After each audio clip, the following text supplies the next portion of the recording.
Alright, what's up, everybody? Welcome back to the Vicious Striker podcast. If you didn't already know, my name is Zykia, and this is actually like the first ever episode of my podcast where I'm just gonna be talking randomly. So, I don't know if you guys seen my last episode or my little reintroduction of my podcast, or if you've actually listened to my podcast on Apple Podcasts and Spotify.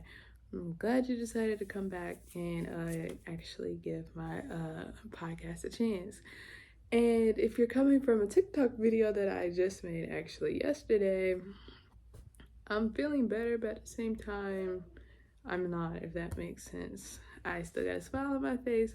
I'm still pushing through every day, so I think I'm kicking out. I'm kicking out well for myself, if I do say so. But yeah, in this episode, I'm just gonna jump right into it because I have no other introductions, and I don't even really think that people who have a podcast have any introductions. But today we are going not only to be talking about the Outer Banks review, like I promised that I would be doing, but we're just gonna be talking about random stuff because I feel like everybody already watched Outer Banks. It came out like 2 weeks ago, and you know, this just I don't know, maybe people wouldn't think my opinion of the episode matter, of the whole season matter, because I was so mad that I had to go to school actually when it came out because I was planning on just staying home and watching the whole thing. I want to go. But yeah, I did watch every single episode. I loved every single episode. And just like the writers said, like, this is going to be like a romance season, and that's exactly what it was. Like, if you watch Outer Banks specifically for the action, you might not really like this season. I know my brother has some ifs about it, and I know some people on Twitter did. But me personally, I loved it. It's a whole new different aspects, and they really focused on, the main couples. If you watch JJ and Kiara, Pope and Cleo, and John B and Sarah. And this whole season was actually mainly JJ and Kiara. Like, I would say probably 80% JJ and Kiara, 20% Pope and Cleo, and the rest was John B and Sarah, the main couple.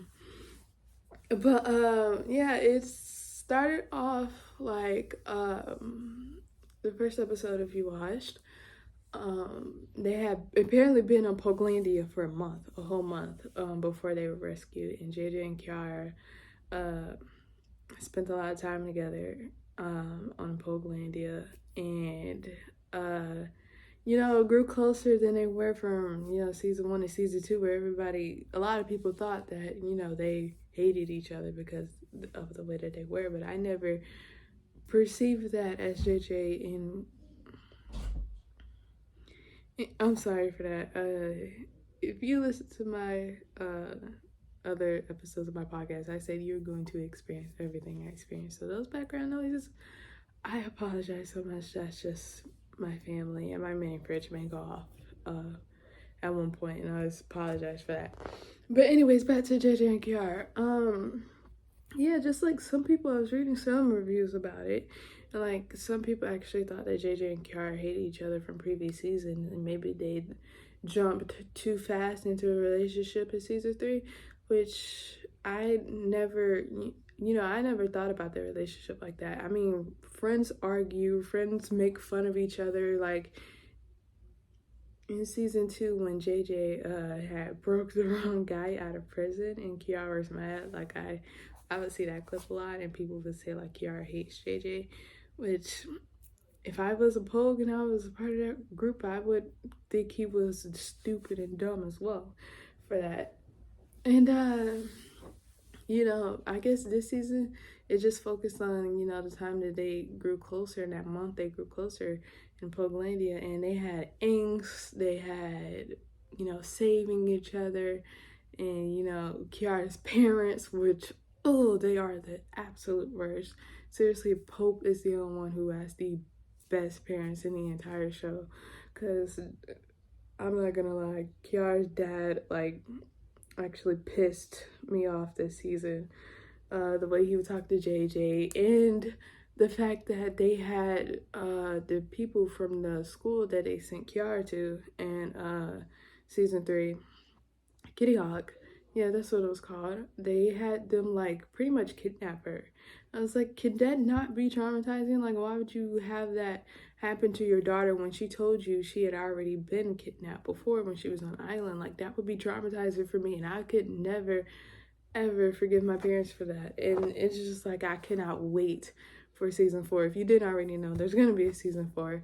And I just cannot wait for season 4 to see how they explain themselves, because me personally, I don't think I'm ever gonna like Kiara's parents. They just, I don't care what type of redemption they give them in season 4, I am seriously not gonna like them. It's not like, Ward or Rafe hate. It's just like, y'all are too much, and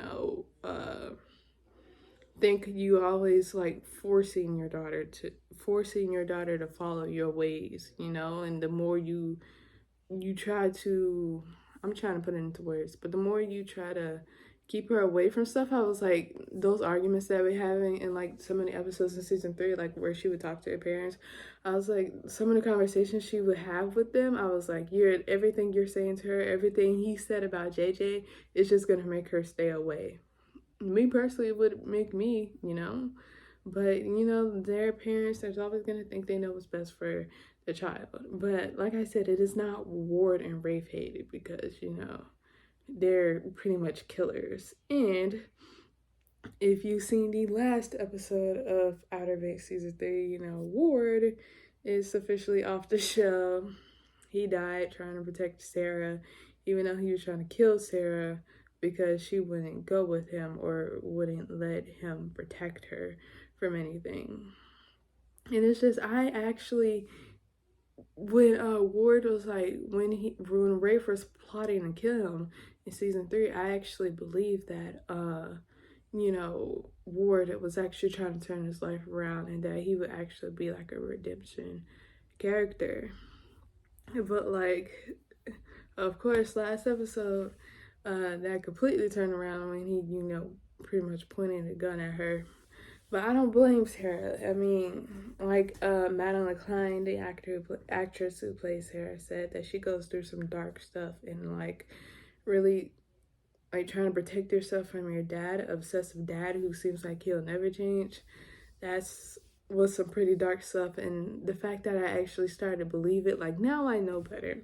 And it's not like Big John was any better this season. He irked my nerves probably just as much as Ward has, because especially in the last episode, but in like previous episodes and stuff like that, where he would have John B do all these things like to get the gnome thing, and John B like clearly didn't want to do, and like Pogues didn't like rob, I want to say help people at gunpoint. That's basically what he had his son do. And I feel like Big John was trying to like make him forget about the Pogues and leave the Pogue out, and that Pogues out the rest of the group out, JJ, Kiara, Pope, and Cleo, and Sarah. And I feel like he was just selfish and only wanted to be that thing. And John B was like, he doesn't want to not include Sarah in it. But like in the last episode, he showed his true colors, really, when he was so selfishly admitted that he didn't trust Sarah, and pretty much almost got them all killed. Even like was gonna let, what was that guy named? What nationality is he? I don't know, but you guys know the bad guy in it if you watched it. But he was willing to let John B get shot because he didn't trust Sarah, even though Sarah had literally done nothing to, prove that she was untrustworthy to Big John. And I was like, I don't want to say it, but like in the last episode, I feel like he deserved to die, because that was on you. That whole thing was on you. You were the one who decided not to trust Sarah, so you pretty much got yourself killed. And his son actually kind of irked me this season too, because I get it, like John B wanted to protect his dad and everything. He wanted to save his dad when his dad got kidnapped. But it just felt like every time that they needed to rescue Jiara, like the first time when she got kidnapped when they were on the island, and he would hear the bells, and it just felt like, to me, and I saw someone else say this, that it felt like, it felt like John B didn't really care about Jiara this season. I mean, if it was Sarah, this would be a whole nother different story. And like when they were flying to El Dorado on a private jet, and JJ was like, "No, we got to go get Jiara," and John B was willingly ready to leave her out of everything. And that like irks me. Like, you wouldn't be this way with Sarah. Like, why are you live this way with Jiara? And I get it. JJ has to be, the only JJ, being the only savior of Jiara for JJ and Kiara's story. But it's just like, you could have cared just a little bit more. Like, ready to leave them. For John B, Big John, who had already been a jerk like for the entire season. It just, I don't know, John B, he irked me this season. And I cannot forget about Pope and Cleo. I literally love them so much. I think my favorite moment besides their kiss was when they were in the store and they were stealing food. And Pope did his Jamaican accent. I thought that was so cute. And I love that so much. I was like, oh my gosh. And I guess it's just me, the black people love a Jamaican accent. And Cleo said it was bad. I thought it was amazing. And then they had their no love club. And the way that Pope's family just pretty much embraced Cleo, I thought was so amazing. Like, I loved like the scenes that Cleo had with especially Pope's dad. I thought they were really funny together. But yeah, and Cleo saving him from like almost killing Rafe because Rafe melted down the cross. Like, the absolute disrespect. Like, that actually made me upset. Made me truly, truly upset. Like, how dare you? You know what I mean? And Cleo, pretty much stopped him from killing Rafe, which I thought was really sweet. And the last episode, when they were talking about the No Love Club and Cleo said, "I quit," I loved every second of it. I love Pope and Cleo, and I hope, we get more moments, a lot more moments like we get JJ and Jiara and John B and Sarah. Sorry for that little interruption.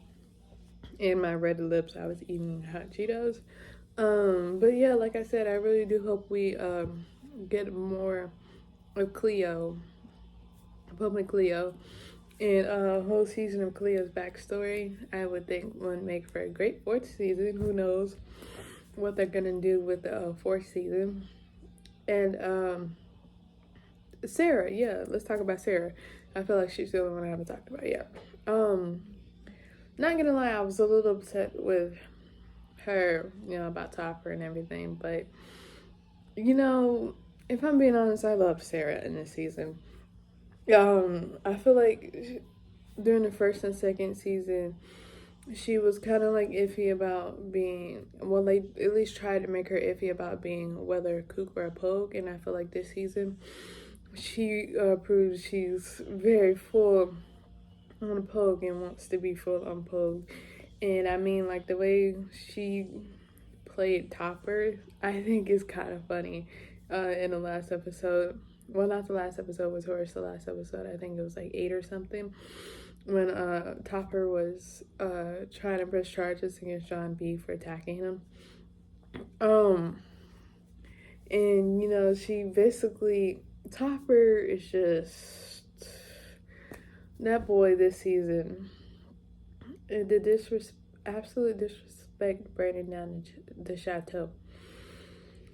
And he could have killed them. At this point, I was like, you're acting like Rafe. You're becoming pretty much the next Rafe. And I think maybe Rafe gets the redemption storyline, you know, with the girl that he was with in this season. You know, he tries to become a better person next season, and you know, Topper basically becomes the next Rafe. I honestly think that Topper is going to be their next enemy, since you know Ward is dead, or I think maybe even Rafe too. You know, maybe Topper and Rafe were pretty much just uh all the kooks are gonna be their worst enemy, because you know the pogues are finally rich now, and you seen the way he looked during the last episode when they were getting, like, you know, recognized for finding the gold and stuff.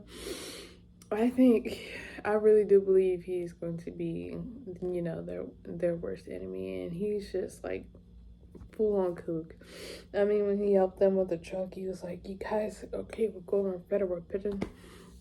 You're like, "Shut up! You shouldn't even." I'm sorry. I was like, "Shut up! You really shouldn't have even came." And you know, I loved, like I said, I loved Sarah playing him, like in the last episode, because clearly she's not gonna want to be with anybody else but John B. Don't want her to be with anybody else but John B. And I love that, like, Madeline and Chase, you know, some people thought their chemistry may have been off this season because they broke up, but I think it seemed like it was just fine, you know, just like any other seasons. And you know, Sarah, she not only committed herself to John B, but committed herself to being a pope. Like when they were outside the chateau before it burned down, and they were talking, they were like, she was the one who really, I think, brought them together, because she was the one that was like, "I'm full in. Are you guys full in? Are you guys all still full in with this?" And I just absolutely loved it. I was like, "That's my girl." Finally choosing a side, and she chose the Pogue side. And I honestly love the flashbacks that they had of, you know, earlier seasons, or you know, like before, you know, Sarah and John B, you know, even like met or talked to each other, where like she would be like looking at him, and it's like she's always like John B, and always like had that adventurous side of her, and that adventurous side belongs to the Pogues. And since she officially when she officially said like she's full on Pogue, I I absolutely loved it. And I loved that, you know, I don't want to say she grew, but like she became such a lovable character for me. You know, I'm always gonna be like, you know how some people like, you gotta protect JJ, you gotta protect Jiara, you gotta protect this certain character in TV show. I'm like that with Sarah now, because I loved, you know, the way that they perceived her this season. And speaking of JJ, like I said in JJ Kiara, like I love the angst that they had.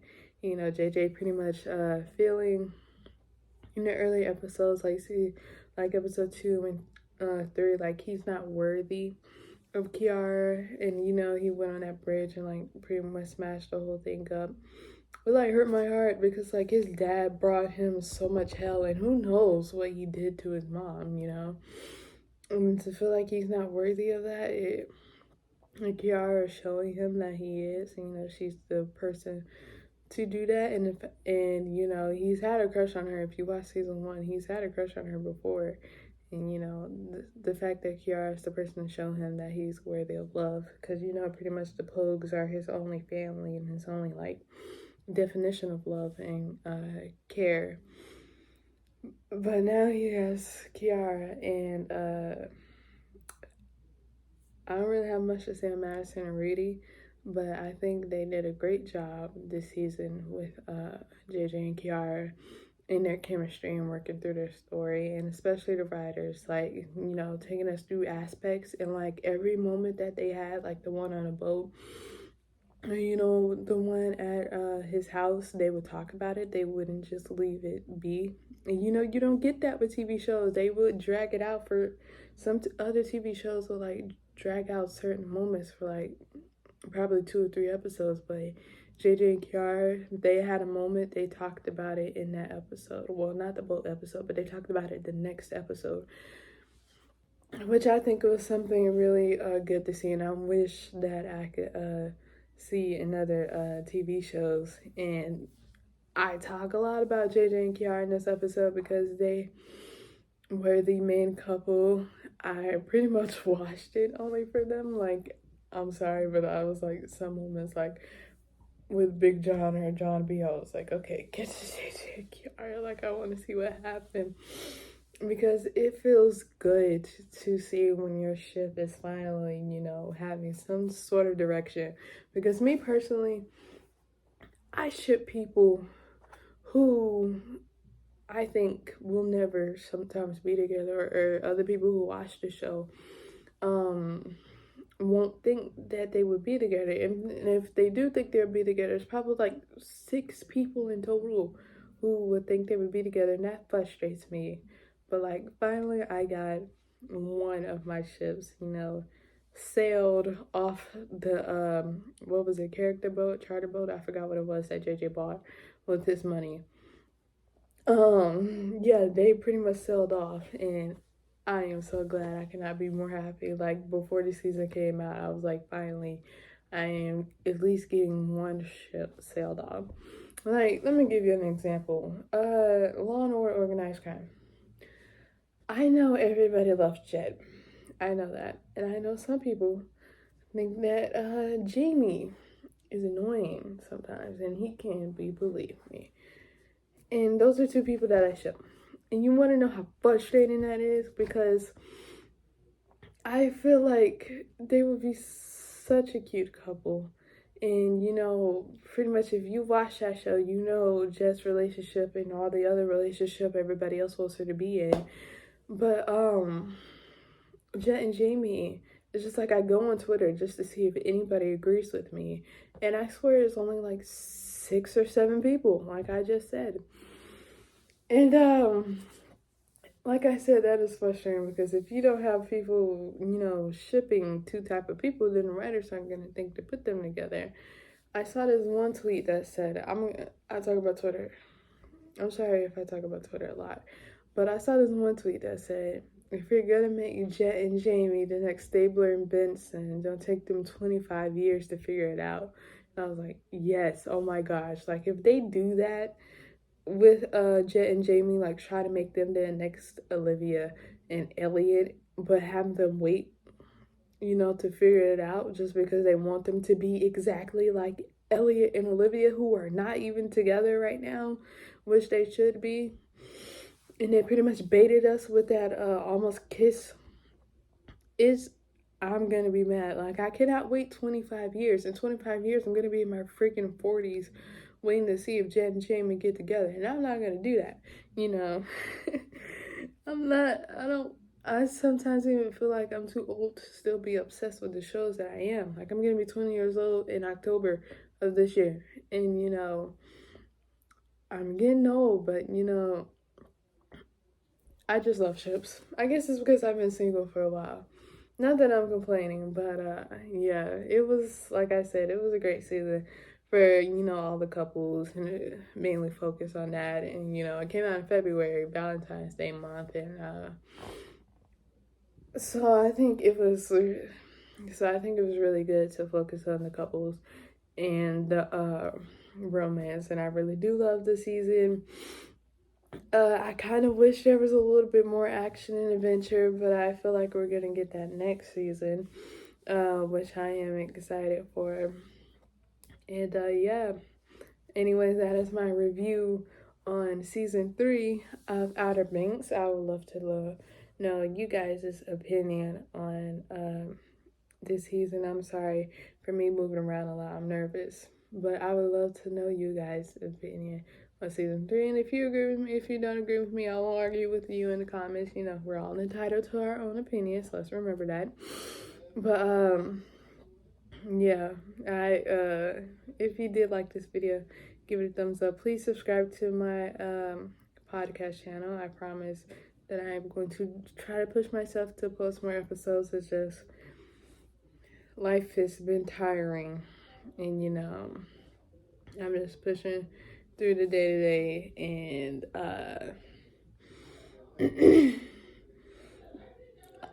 I'm sorry for that if you hear my parents, but like I said, I'm just pushing through the day-to-day. I'm sorry for the way that I look, but at the same time, I don't really care. I'm doing God's will and purpose for my life. Just, just the start, of a great future and career for me. Just expressing myself through this podcast, which I hope to be a little bit more expressive in my future episodes. And, yeah, like I said, if you think I could be of any source of entertainment, subscribe to my channel. And I will be giving you more updates every single Thursday that I can. And, on TikTok and on Instagram at youngfemale_guide or at basic shy girl podcast on Instagram, which is the Instagram account that you can message me on to talk about stuff like mental health or anxiety or depression or anything. I am always logged in, so I'm always going to be there to respond. And yeah, I just really need, well, you guys push me. I just need to be pushed to film more things. Because I believe I am a very, very entertaining person when I want to be, and I want to be on this podcast. So I will see you guys next Thursday about just a random interrogative episode of a podcast. And I will come up with an intro, hopefully, so I can start making this awkward. I'll see you guys next time.